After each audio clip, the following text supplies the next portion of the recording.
Hello दोस्तों, the त्रिशूल study में आप सभी का स्वागत है। दोस्तों, आज के इस क्लास में सीटेट सिलेबस के अनुसार भूगोल के अंतर्गत बहुविकल्पी प्रश्नों को शामिल किया गया है, जो सीटेट परीक्षा के दृष्टिकोण से बहुत ही महत्वपूर्ण है और ये सभी के सभी प्रश्न किसी न किसी वर्ष सीटेट एग्ज़ाम में पूछे गए हैं। अतः यह आपका क्लास अति महत्वपूर्ण है। चलिए क्लास की शुरुआत करते हैं। सबसे पहला प्रश्न है, ग्रहों के निम्नलिखित समूहों में से किस समूह के चारों ओर छल्ले होते हैं? सबसे पहला ऑप्शन है शनि, नेपच्यून, मंगल। बी ऑप्शन है शनि, शुक्र, नेपच्यून। और सी ऑप्शन है शनि, शुक्र, मंगल और शनि, बृहस्पति और यूरेनस। तो इस प्रकार से यह कौन सा ग्रह है जिसके चारों ओर छल्ले पाए जाते हैं? तो वह ऑप्शन नंबर जो डी है, शनि, बृहस्पति और यूरेनस, यह बिल्कुल सही ऑप्शन है। इस ग्रहों के चारों ओर छल्ले पाए जाते हैं। दूसरा प्रश्न है, पृथ्वी द्वारा सूर्य के चारों ओर घूमने को कहा जाता है? यह 2014 में प्रश्न पूछा गया है। कक्षीय समतल, बी है प्रदीप्ति वृत्त, सी है घूर्णन और डी दिया हुआ है परिक्रमण। तो इस तरह से पृथ्वी द्वारा सूर्य के चारों ओर घूमने को परिक्रमण के नाम से जाना जाता है। अतः ऑप्शन डी इसका भी सही होगा। इसके बाद प्रश्न देखते हैं, पृथ्वी अपने अक्ष पर घूमती है अर्थात किस प्रकार से? यह 2013 का प्रश्न है। पश्चिम से पूर्व की ओर, उत्तर से दक्षिण की ओर अथवा पूर्व से पश्चिम की ओर और दक्षिण से उत्तर की ओर। तो इसका जो ऑप्शन नंबर ए है, पश्चिम से पूर्व की ओर, यह बिल्कुल करेक्ट आंसर है।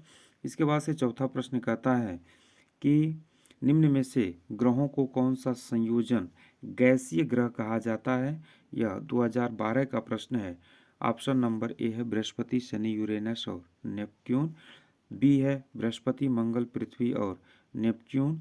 सी है शुक्र, पृथ्वी, बृहस्पति, मंगल, शनि और डी है मंगल, शुक्र, शनि, यूरेनस।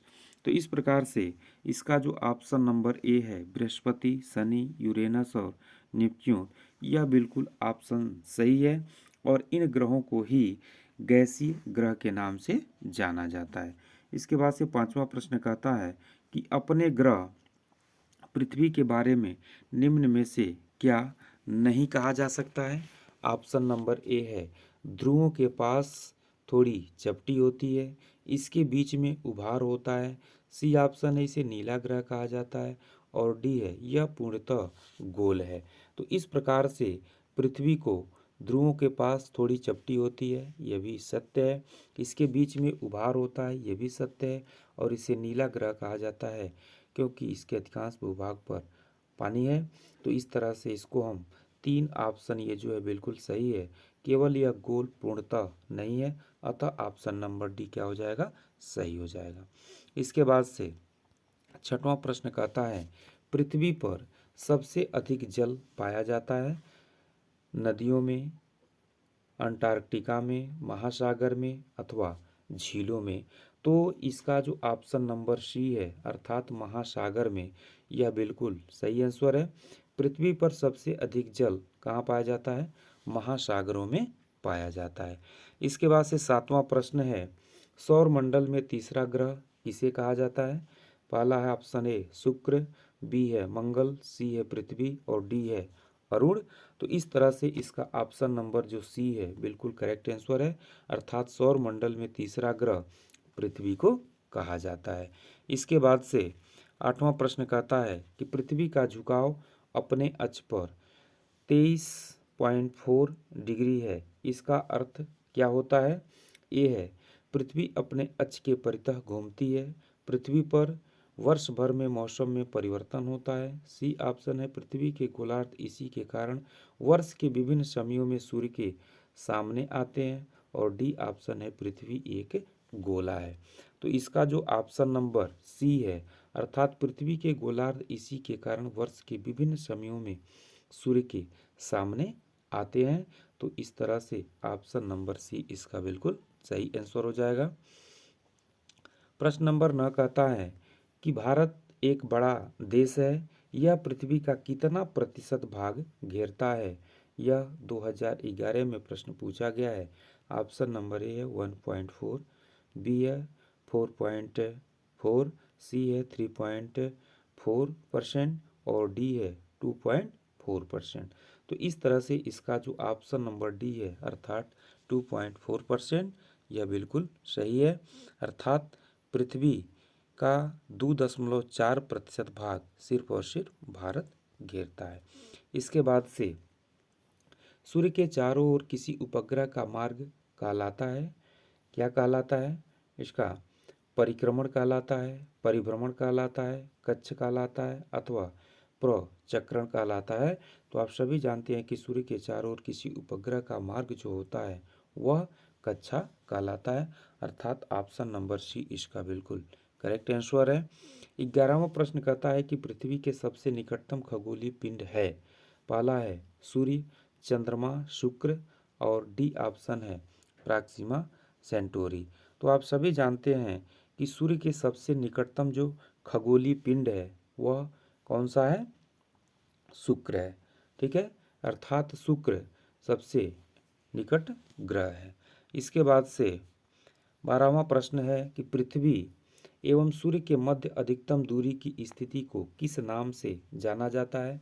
उपसौर नाम से, अपसौर नाम से, विषुवत नाम से अथवा अपसौर संचालन के नाम से। तो पृथ्वी एवं सूर्य के मध्य अधिकतम दूरी को हम अपसौर के नाम से जानते हैं तथा ठीक इसके विपरीत पृथ्वी और सूर्य के जो सबसे निकटतम दूरी होती है उसको हम उपसौर के नाम से जानते हैं। तो प्रश्न नंबर 12 का जो सही ऑप्शन है वह है ऑप्शन नंबर बी, अपसौर।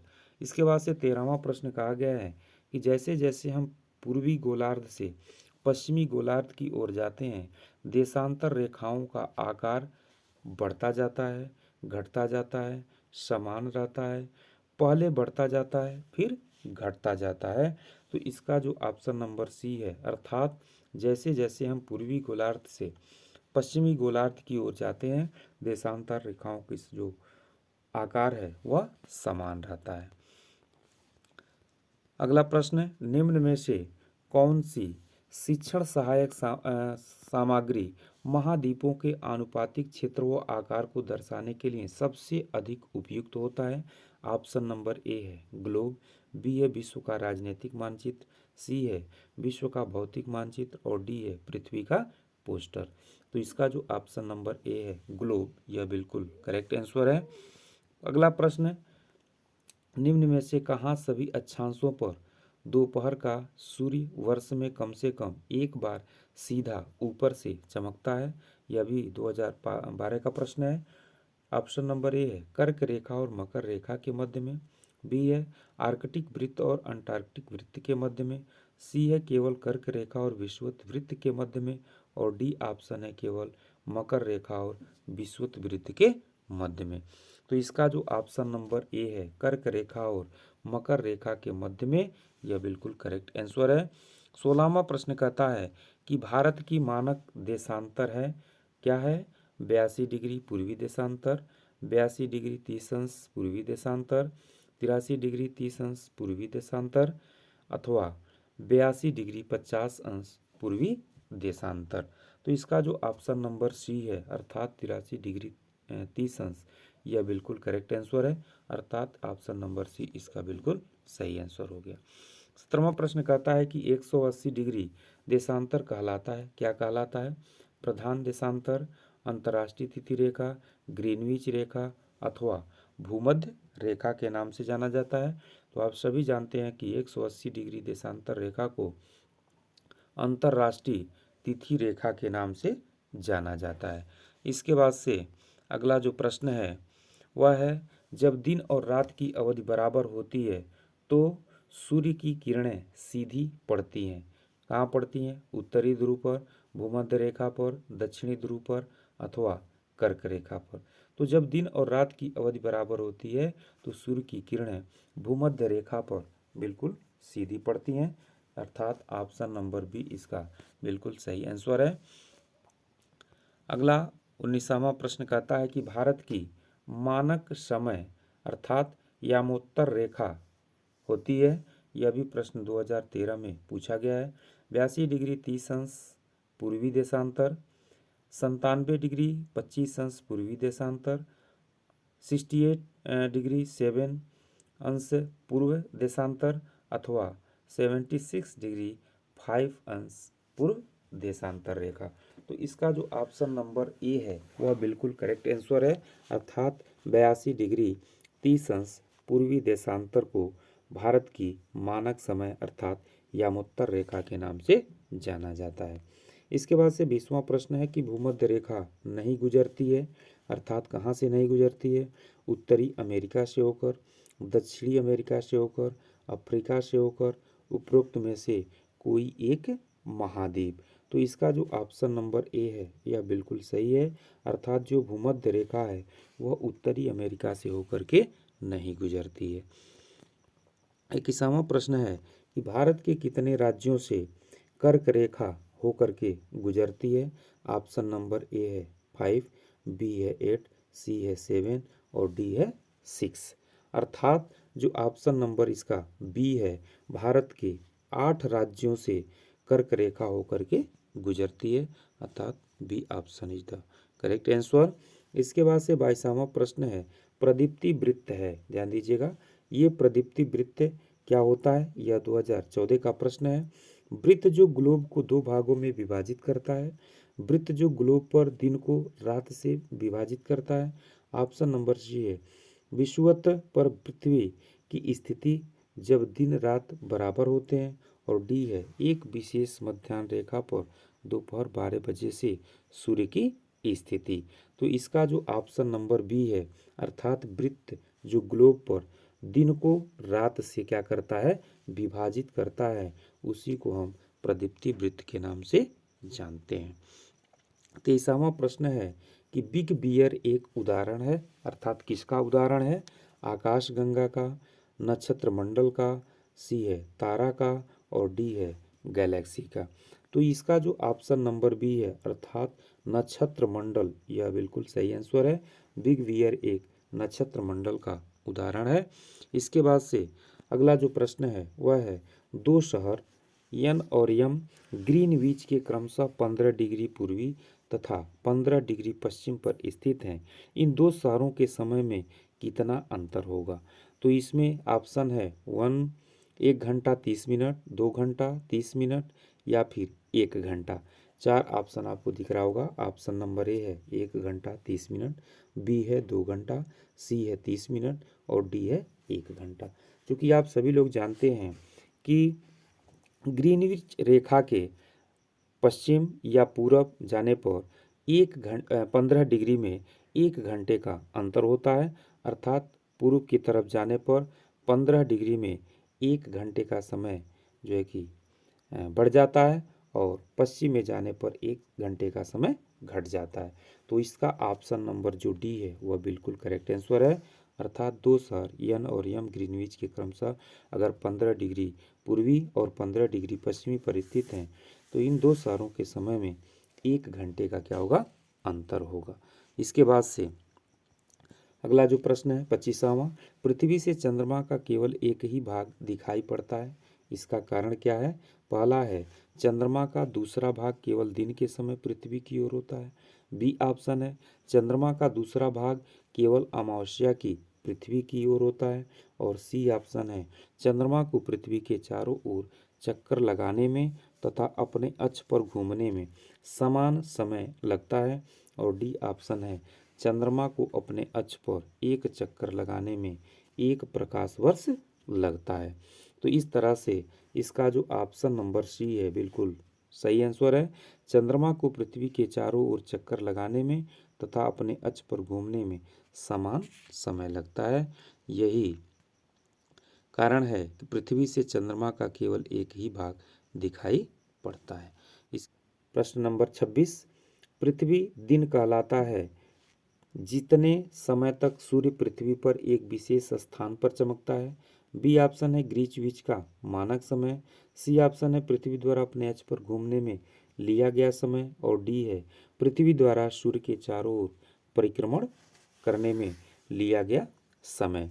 तो इसका जो ऑप्शन नंबर सी आपको दिख रहा है कि पृथ्वी दिन किसे कहा जाता है, अर्थात पृथ्वी द्वारा अपने अक्ष पर घूमने में जो समय लिया जाता है उसी को पृथ्वी दिन के नाम से जाना जाता है। अतः ऑप्शन नंबर सी इसका बिल्कुल सही आंसर है। 27वां प्रश्न है कि विषु के दिन सूर्य की सीधी किरणें पड़ती हैं। ऑप्शन नंबर ए है कर्क रेखा पर, बी है विषुवत रेखा पर, सी है मकर रेखा पर और डी ऑप्शन है आर्कटिक वृत्त पर। तो इसका जो ऑप्शन नंबर बी है अर्थात विषुवत रेखा, ये बिल्कुल सही ऑप्शन है। विषुव के दिन सूर्य की सीधी किरणें कहाँ पड़ती हैं? विषुवत रेखा पर पड़ती हैं। इसके बाद से 28वां प्रश्न है, पिंड जिनमें अपनी ऊष्मा व प्रकाश नहीं हो लेकिन वे तारों की रोशनी से चमकते हैं, उन्हें क्या कहा जाता है? ऑप्शन नंबर ए है ग्रह, खगोलीय पिंड, तारे अथवा तारा मंडल। तो इसका जो ऑप्शन नंबर ए है वह बिल्कुल सही है, ग्रह। इसके बाद से अगला जो प्रश्न है वो कहता है कि सौर मंडल में निम्नलिखित में कौन शामिल नहीं किया जाता है? ए है खगोल पिंड, बी है उल्का पिंड, सी है तारा और डी है कृत्रिम उपग्रह। अर्थात जो इसका ऑप्शन नंबर डी है कृत्रिम उपग्रह बिल्कुल सही आंसर है। इसके बाद से 30वां प्रश्न है कि सौर मंडल के संबंध में निम्नलिखित में कौन सा कथन सत्य नहीं है? ऑप्शन नंबर ए सौर मंडल का मुखिया सूर्य होता है, अर्थात ये बिल्कुल सही है। सौर मंडल में पुनः 9 ग्रह हैं, अर्थात ये गलत है। सौर मंडल से संबंधित ग्रह उपग्रहों को परिभाषित करने का अधिकार अंतर्राष्ट्रीय खगोल संघ का है, ये भी बिल्कुल सही है। और डी दिया हुआ है उपयुक्त में से कोई नहीं। तो इस तरह से ऑप्शन नंबर जो ये बी है यह सत्य नहीं है, क्योंकि सौर मंडल में 8 ग्रह वर्तमान में मौजूद हैं। तो इस तरह से ऑप्शन नंबर बी इसका बिल्कुल सही आंसर है। फिर से हम लोग अगले क्लास में मिलते हैं, तब तक के लिए आप सभी लोगों को बहुत बहुत धन्यवाद।